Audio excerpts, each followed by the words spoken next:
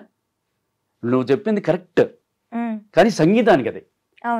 సంగీతంలో ఏముందంటే సా అంటే శబ్జమం, నెమలికేక, రీ అంటే రిషభం, రిషభస్వరం, గా అంటే గాంధారం, మేకరుపు, మా అంటే మధ్యమం, క్రౌంచపక్షికేక, పా అంటే పంచమం, కోయిలధ్వని, దా అంటే దైవతం, గుర్రపు సకిరింపు, నీ అంటే నిషాదం, గజబురిహితం. ఇది సరిగమ పదనిస అంటే.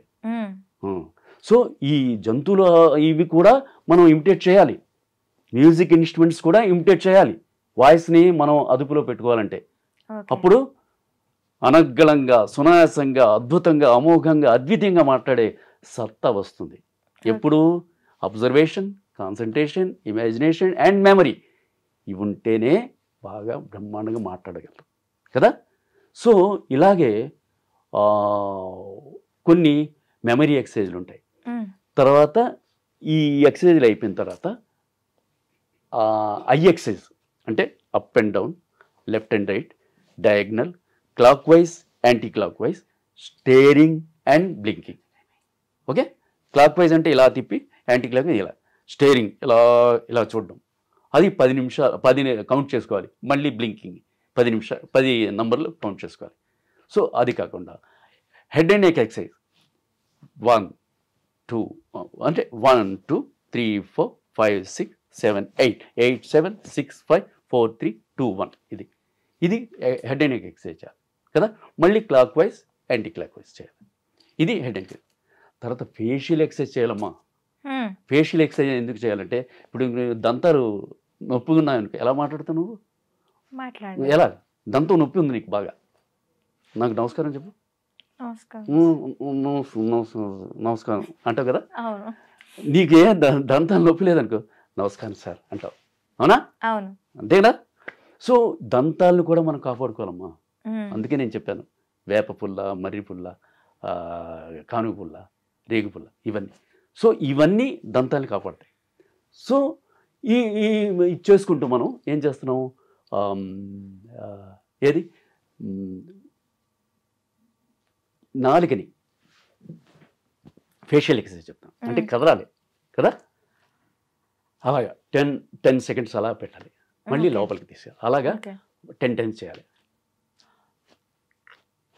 అలా తర్వాత ఇదంతా ఫ్రీ చేయాలి మజిల్స్ని. ఇది చేసావు కదా.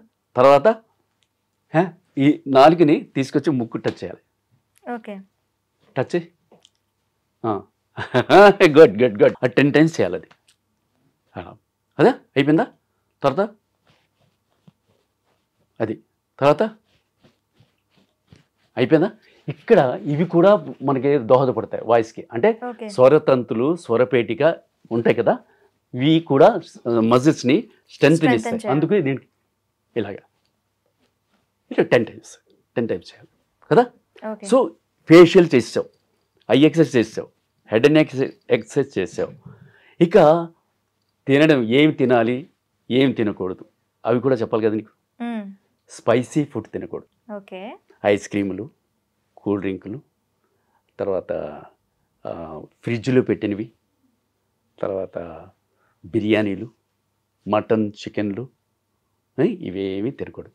కలర్ ఫుడ్స్, మీ చుట్టాలు ఫారిన్లో ఉంటే వాళ్ళు తెస్తారు టిన్ ఫుడ్స్ అని, అవి కూడా తినకూడదు. బిర్యానీలు టక ఏమీ తినకుండా కాపాడుకోగలిగితే వాయిస్లో. ఫ్రిడ్జ్ వాటర్ అసలు తాగకూడదు. నేను సమ్మర్లో కూడా హాట్ వాటర్ తీసుకొస్తుంటాను. నేను సమ్మర్లో మిడ్ సమ్మర్లో కూడా నేను హాట్ వాటర్ తాగుతాను. అంటే హాట్ వాటర్ అంటే గోరువెచ్చ దానికంటే కొంచెం ఇవి చేస్తూ నేను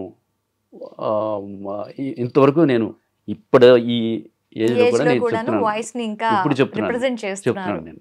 ఎస్, అది ధైర్యంగా. అయితే ఇదంతా అయిపోయింది కదమ్మా. ఇది న్యూస్ ఎలా చదవాలి, యాంకరింగ్ ఎలా చేయాలి, రిపోర్టింగ్ ఎలా చేయాలి, ఇవన్నీ నేను వాళ్ళకి చెప్తూ నేర్పించాను. ఫాస్ట్నెస్ రావడానికి ఇలాంటివి, అడిగేదని కడుబడించిన అటజని కాంచి భూమి ఇలాంటివి. ఏవైతే నోరు పలకలేరో అలాంటివన్నీ ఎక్సర్సైజ్ చెప్పేసి టంగ్ ట్విస్టర్ చెప్తూ ఇలా చేసేవాడిని. ఇప్పుడు రాజకీయ నాయకులు కూడా ట్రైనింగ్ ఇచ్చానమ్మా నేను. క్రిస్టియన్ ఫాదర్స్కి ట్రైనింగ్ ఇచ్చాను, లెక్చరర్స్కి ఇచ్చాను, లాయర్స్కి ఇచ్చాను, మ్యూజిషియన్స్కి ఇచ్చాను, డబ్బింగ్ ఆర్టిస్ట్కి ఇచ్చాను, తర్వాత వెంట్రిలాక్టర్కి ఇచ్చాను. ఈ బొమ్మని ఇది 3 పనులు చేస్తాడు అతను. ఇట్లా కదిపేటప్పుడు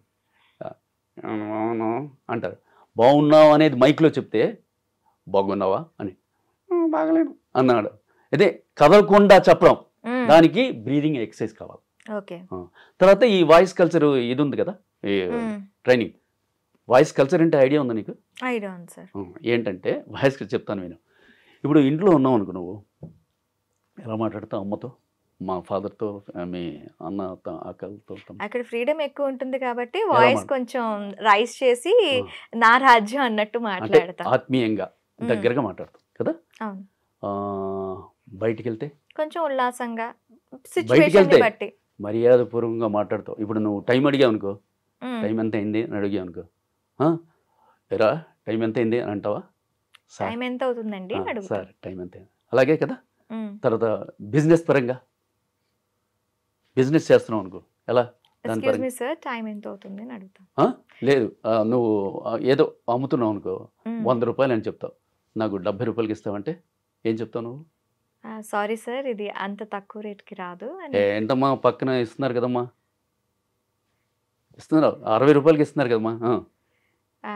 ఆ ప్రోడక్ట్కి ఈ ప్రోడక్ట్కి తేడా ఉంటుంది సార్, కొంచెం ప్రోడక్ట్ క్వాలిటీ కూడా చేంజ్ ఉంటుంది అని. కుండ బదులు కొట్టిన చెప్తావు, కుండ బద్దలు కొట్టినట్లు చెప్తాం. అట్ సేమ్ టైం రిక్వెస్టింగ్ ఉన్నాయి, కానీ వాడు వింటలేదు, మొండిగా మాట్లాడుతున్నాడు. కాబట్టి సార్ ఇష్టం ఉంటే తీసుకోండి, లేకపోతే లేదు, అయిపోయిందా. తర్వాత మీ బాస్ ఎలా మాట్లాడతావు? నమ్రతగా మాట్లాడతావు. వెరీ గుడ్, నమ్రతగా మాట్లాడతావు. తర్వాత మీ ఫ్రెండ్స్ ఎలా మాట్లాడతావు? కొంచెం ఉల్లాసంగా, ఉత్సాహంగా. మీ గురువుతో ఎలా మాట్లాడతావు? ఒబీడియంట్ గా మాట్లాడతావు. భక్తిపూర్వకంగా మాట్లాడతావు. చిన్నపిల్లలతో ఎలా మాట్లాడతావు? లవ్లీగా మాట్లాడతావు. లవ్లీగా అంటే లాలా అరే ఎలే ఎక్కడికెలా అంటావు కదా. అక్కడ నువ్వేం చేస్తున్నావు, అక్షరాలను పట్టుకోవట్లేదు. ఎక్కడరా అని, ఎక్కలా ఎక్కలా, లాలా, మా ఆచి ఆచి అంటావు కదా. సో ఇవన్నీ వాయిస్ కల్చర్ కింద వస్తాయి. స్వరశుద్ధి అంటారు దీన్ని. ఇవి ఈజీ కాదమ్మా. ఇప్పుడు నువ్వు యాంకర్గా ఉన్నావు కాబట్టి యాంకర్లా మాట్లాడుతున్నావు. నువ్వు ఇప్పుడు అక్కడ వెళ్ళి యాక్టింగ్ చేయాలనుకో, యాక్టర్లా మాట్లాడతావు. ఇంట్లో వెళ్ళి నాన్న అమ్మ ఇలా మాట్లాడు. సో ఇవి నీలో రావాలి, అవి రావడానికి వస్తాయి, కానీ పర్టికులర్ దీనిలో వాళ్ళు చేయలేరు. అవి నేర్పిస్తాను నేను కదా. నిజ జీవితంలో చేసినవి కూడాను అక్కడ ఎలా రిప్రజెంట్ చేయాలి అనేది మీరు నేర్పిస్తారు. Very good, very good. అది టీవీ అండ్ సీరియల్స్ కి ఇవ్వాలి డబ్బింగ్ అని ఎందుకు అనిపించింది? నా డ్రీమ్ అది కదా. నేను అక్కడి నుంచి వచ్చి ఇక్కడ ఇన్ని కష్టాలు పడి వాయిస్ ని అందరికీ వినిపించాలన్నారు. ఓకే, వినిపించాను. మరి ఆ వాయిస్ వల్లే బ్రతికాను కదమ్మా నేను. వాయిస్ని నమ్ముకున్నాను, వాయిస్ని అమ్ముకున్నాను, వాయిస్ని అమ్ముకుంటున్నాను నేను. మరి అదే నేను నిన్ను నేర్పిస్తున్నాను. నువ్వు వాయిస్ నమ్ముకో, వాయిస్ నేను నేర్చుకో, వెళ్ళి ఇచ్చేసుకో. లేడీస్కి ఇంట్లో ఇళ్లలో లేడీస్ ఉంటారు కదా, చూడడానికి బాగుండి, భాష బాగుండి, చదువు లేకపోయినా బ్రహ్మాండంగా మాట్లాడరు కదా, వాళ్ళకి కూడా ట్రైనింగ్ ఇచ్చానమ్మా నేను. వాళ్ళు ఏంటి మార్కెట్ అది హెల్త్ దీనిలో వయోజన విద్య చెప్పడానికి, లేకపోతే ఏదో ఒకటి చెప్పడానికి, మీటింగ్లో మాట్లాడడానికి, అలా కిట్టి పార్టీలు జరుగుతాయి కదా, అప్పుడు నిలబడి మాట్లాడాలని కోరుకుంటుంది వాళ్ళకి. అవి కూడా నేర్పించాను నేను. ఎవ్రీవేర్ మీ వాయిస్ కల్చర్ అనేది రిప్రజెంట్ చేస్తారు. సార్ మీకు చాలా వేస్ లో అవార్డ్స్ వచ్చాయి, మీకు బాగా నచ్చి మీకు బాగా పేరు తెచ్చిన అవార్డ్స్ ఏంటి సార్? చాలా మంచి ప్రశ్న వేసావు. అయితే నాకు రాష్ట్రీయ ఏకతా అవార్డు వచ్చింది, నేషనల్ అవార్డు వచ్చింది, వాయిస్ గురు ఇంటర్నేషనల్ అవార్డు వచ్చింది, బెస్ట్ వాయిస్ కోచ్ అని వచ్చింది, బెస్ట్ సర్వీస్ అవార్డు వచ్చింది.